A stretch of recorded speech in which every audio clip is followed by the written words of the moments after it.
नमस्कार, न्यूज उत्तर प्रदेश के पॉडकास्ट खबर दिन भर में आपका स्वागत है। तारीख 10 सितंबर, दिन शुक्रवार। मैं आपके साथ जयंतिका त्रिपाठी। शुरुआत करते हैं आज की हेडलाइन से।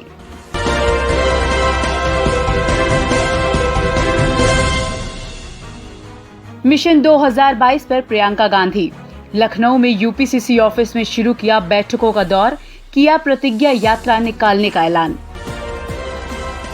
बागपत में बीजेपी नेता आत्माराम तोमर की घर में घुसकर हत्या, सीसीटीवी में कैद हुए बदमाश, जांच में जुटी पुलिस। मायावती ने किया बड़ा ऐलान, किसी भी बाहुबली या माफिया को टिकट नहीं देगी बसपा। बाहुबली मुख्तार अंसारी का काटा टिकट। गोरखपुर में काजल हत्याकांड का आरोपी विजय प्रजापति एनकाउंटर में मारा गया, 1 लाख का था इनाम। जम्मू में राहुल गांधी ने किया केंद्र पर बड़ा हमला, कहा बीजेपी आरएसएस भाईचारे की भावना को तोड़ रहे हैं। ये थे आज के मुख्य समाचार। अब खबरें विस्तार से।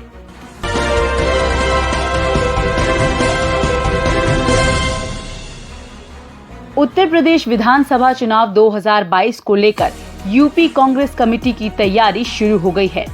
कांग्रेस की राष्ट्रीय महासचिव और प्रदेश प्रभारी प्रियंका गांधी के लखनऊ के 3 दिवसीय दौरे के पहले दिन आगामी चुनावी अभियानों और कार्यक्रमों पर गहन मंथन करेंगी। पहले दिन प्रियंका गांधी वाड्रा ने यूपी के पूर्व मुख्यमंत्री पंडित गोविंद वल्लभ पंत की जयंती पर उनको नमन किया।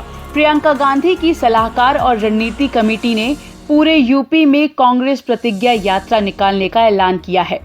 हम वचन निभाएंगे नाम से यात्रा होगी और ये 12,000 किलोमीटर चलेगी। कांग्रेस प्रतिज्ञा यात्रा बड़े गांवों और कस्बों से होकर गुजरेगी। प्रियंका गांधी यात्रा के दौरान होने वाले कार्यक्रमों की रूपरेखा तय कर रही हैं। माना जा रहा है कि प्रियंका गांधी विधानसभा चुनाव 2022 में पार्टी के प्रत्याशियों का नाम भी तय कर सकती हैं। इसके साथ ही प्रदेश में मौजूदा सियासी और जाति समीकरणों को ध्यान में रखते हुए मिशन 2022 को लेकर रणनीति बनाई जाएगी।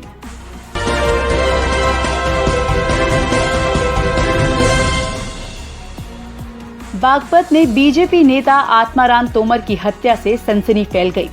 बड़ौद थाना क्षेत्र के बिजरौल रोड पर पूर्व दर्जा प्राप्त मंत्री और बीजेपी के वरिष्ठ नेता आत्माराम तोमर अपने घर पर संदिग्ध परिस्थितियों में मृत पाए गए।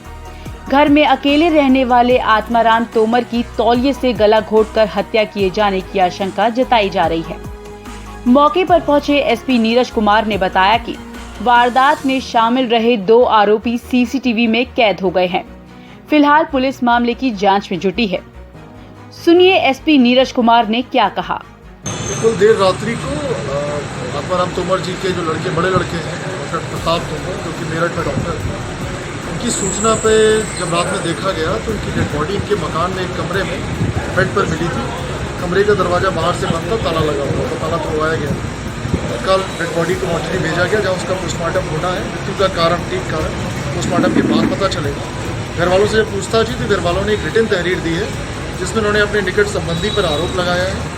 कुछ लेन देन का मामला हुआ था कुछ समय पहले, इसमें उन्होंने एम्बेजलमेंट किया था तो आरोप लगाया गया।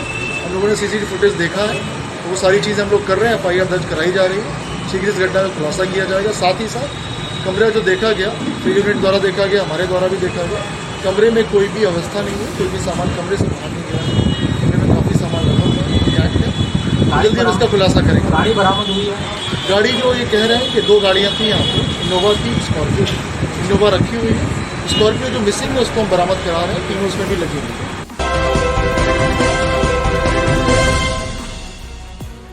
यूपी विधानसभा चुनाव 2022 से पहले बसपा सुप्रीमो मायावती ने बड़ा ऐलान कर दिया है। मायावती ने बाहुबली विधायक मुख्तार अंसारी को इस बार चुनाव न लड़ाने की घोषणा की है। साथ ही अंसारी की जगह मऊ सदर क्षेत्र से बसपा के प्रदेश अध्यक्ष भीम राजभर को मैदान में उतारने का फैसला लिया है।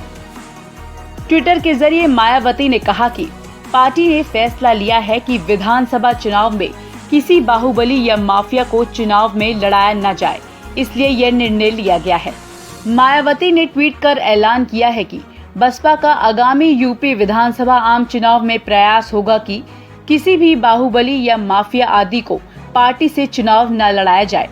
इसके मद्देनजर ही आजमगढ़ मंडल की मऊ विधानसभा सीट से अब मुख्तार अंसारी का नहीं बल्कि यूपी के बसपा प्रदेश अध्यक्ष भीम राजभर के नाम को फाइनल किया गया है।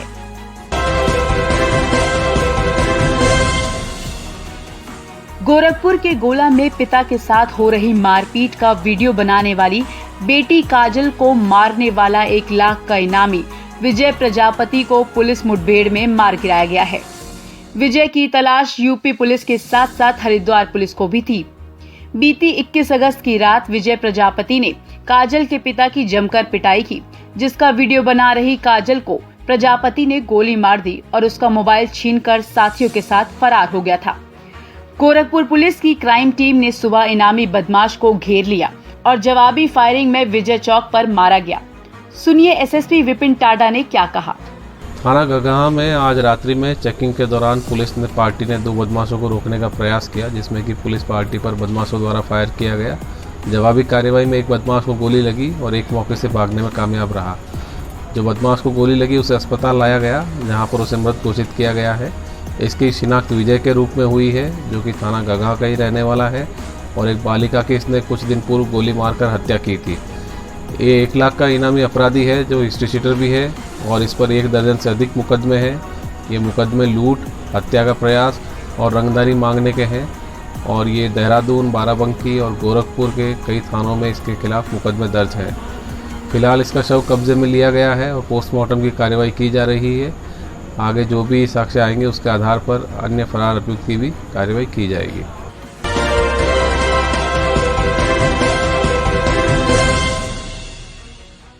कांग्रेस के पूर्व अध्यक्ष राहुल गांधी 2 दिन के जम्मू दौरे पर हैं। जम्मू विजिट के आखिरी दिन त्रिकुटा नगर में राहुल गांधी ने कहा कि मुझे ये अपना घर लगता है। मैंने माता वैष्णो देवी के दर्शन किए, यहाँ मैं खुश हूँ, लेकिन मुझे इस बात का दुख भी है कि जम्मू कश्मीर में आपके बीच में प्यार भाईचारे की भावना है, जो बीजेपी और संघ तोड़ने की कोशिश कर रहे हैं ताकि अर्थव्यवस्था को चोट लगे। मैं वैष्णो देवी जी के दर्शन करने गया और मुझे ऐसे ही लगा कि मैं घर आया हूं। तो ये जो प्रदेश है, प्रदेश था, आज ये यूनियन टेरिटरी है, उसके बारे में बोलूंगा। इसका बहुत पुराना रिश्ता मेरे परिवार से है, प्यार का रिश्ता है और सालों पुराना रिश्ता है। तो आकर मुझे बहुत खुशी हो रही है, मगर सिर्फ खुशी नहीं हो रही, दुख भी हो रहा है। दुख किस बात का कि जो आपका कंपोजिट कल्चर है, जो आपके बीच में प्यार की भावना, भाईचारे की भावना जो आपके बीच में है, उसको बीजेपी आरएसएस के लोग तोड़ने का काम कर रहे हैं और उससे आप लोग कमजोर होते हैं। और आपको देखने को मिल रहा है कि आपकी जो इकोनॉमी थी, टूरिज्म था, व्यापार था, उसको चोट लगी।